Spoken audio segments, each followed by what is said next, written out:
안녕하세요. 자, 오늘은요, 어저께 공부하신 예, 양도소득 소득금액 계산 특례 규정의 증여재산 이월과세, 또 특수관계인을 통한 우회적인 양도, 또 고가 양도와 고가로 양수 취득하거나 낮은 가격으로 팔았다. 저가 양도. 그래서 양도소득세 부담을 부당하게 줄인 부당한 행위로 감소시키는 행위. 그래서 요 세 가지에 대한 기출지문 다뤄보죠. 여러분 항상 기출지문이나 문제 해설을 할 때는 여러분이 항상 먼저 체크해 보시고 그리고 해설 강의 듣는 것이 더 효과적이다. 그리고 또 하나, 여러분이 해설 강의를 듣고 답을 맞췄어요. 그렇다고 해서 강의를 생략하면 안 돼요. 왜? 그 지문 말고 다른 것도 또 추가로 설명을 드리니까 반드시 해설 강의를 들으셔야 된다는 거. 그리고 여러분이 도움이 되시면 애정 표시, 그죠? 예, 구독, 좋아요, 예, 애정 표시 해주시고. 자, 준비되셨죠? 들어갑니다.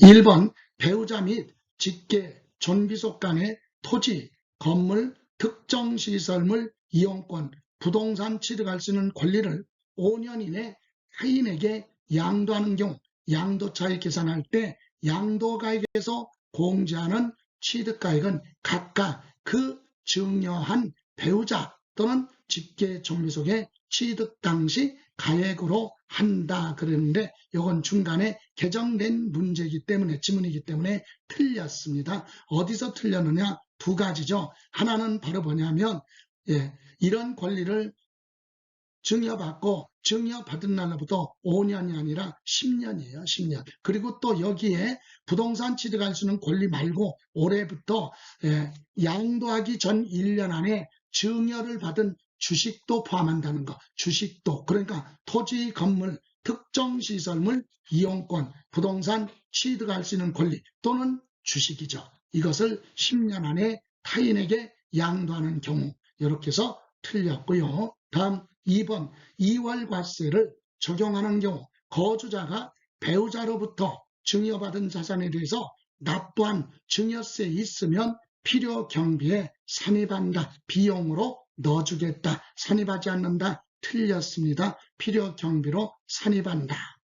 다음 3번 거주자가 양도일로부터 소급하여 10년 안에 배우자 양도 당시 사망으로 인하여 혼인관계가 소멸된 경우는 이월과세에 적용하지 않아요. 증여할 때 배우자가 증여했는데 증여받고 10년 안에 양도를 하기 전에 증여한 배우자가 사망을 했다면 그런 경우는 이월과세 적용하지 않는다. 이렇게 해서 10년 안에 배우자로부터 증여받은 토지를 양도하는 경우 이월과세를 적용한다 그러는데 맞죠? 혼인관계, 즉 사망으로 인해서 혼인한 관계가 소멸된 경우는 제외하지만 이혼한 경우는 포함이 됩니다. 다음 4번 배우자 또는 직계 존비속 간의 증여재산에 대한 이월과세가 적용되는 경우 증여한 배우자 또는 직계 존비속이 해당 자산을 취득한 날부터 기산하라. 거기서부터 보유기간을 계산한다. 증여한 배우자, 이를테면 남편한 부모로부터 증여를 받고 자녀가 증여받고 10년 안에 양도했다면 증여한 부모님의 취득한 날부터 자녀가 양도할 때까지를 전체를 보유기간으로 계산한다. 맞습니다. 이것은 장기보유 특별공제할 때 4번 지문이 나오고 양도소득세 세율 적용할 때 보유기간에서도 4번이 나옵니다. 다음 5번. 5번은 거주자가 사업인정 고실로부터 소급하여 2년 이내 배우자로부터 증여받은 경우로서 공익사업을 위한 토지 등 취득 및 보상에 관한 법률에 수용되는 경우는 이월과세 적용하지 않습니다. 이 얘기는 배우자 직계 정비속으로부터 증여를 받았어요. 그리고 증여받았고 증여받은 부동산을 10년 안에 양도하는데 내가 양도하는 게 아니라 법률에 따라 강제로 수용이 돼요. 이런 경우는 본인의 의사와 무관하기 때문에 2월 과세 적용하지 않고 정상적인 매매 행위로 인정해 주겠다 이 얘기입니다. 다음 6번 2월 과세 적용하여 계산한 양도소득 결정세액이 2월 과세 적용하지 않고 계산한 양도소득 결정세액보다 뭐하면 적다면 2월 과세를 적용한다. 틀렸죠. 2월 과세 적용하지 않고 그냥 계산했을 때 세금이 더 크면 그쪽으로 가야지. 그러니까 2월 과세가 더 적어. 그럼 2월 과세 적용하지 않습니다. 그래서 틀렸고 다음 7번 소득세법상 거주자인 갑이 국내 소재 토지를 갑의 사촌형인 거주자 을에게 증여했다. 동생이 형한테 증여했어요. 즉 갑이 누구한테? 을한테 증여했고 형이 이를 증여받고 10년 안에 타인에게 양도했다면 형이 그 토지를 타인에게 직접 양도한 걸로 본다. 틀렸죠. 증여자가 누구예요? 갑이죠. 동생이 형한테 증여한 거야. 그럼 형이 증여받고 10년 안에 팔았다. 그럴 때는 동생이 타인에게 직접 양도한 걸로 본다. 그래서 동생이 그 토지를 타인에게 직접 양도한 걸로 보고 갑한테 양도소득세가 부과된다라고 하는 내용이에요. 이때 갑이 부담해야 될 양도소득세를 부담할 수 없는 경우가 있겠죠. 왜? 갑이 증여하고 중간에 사망했어요.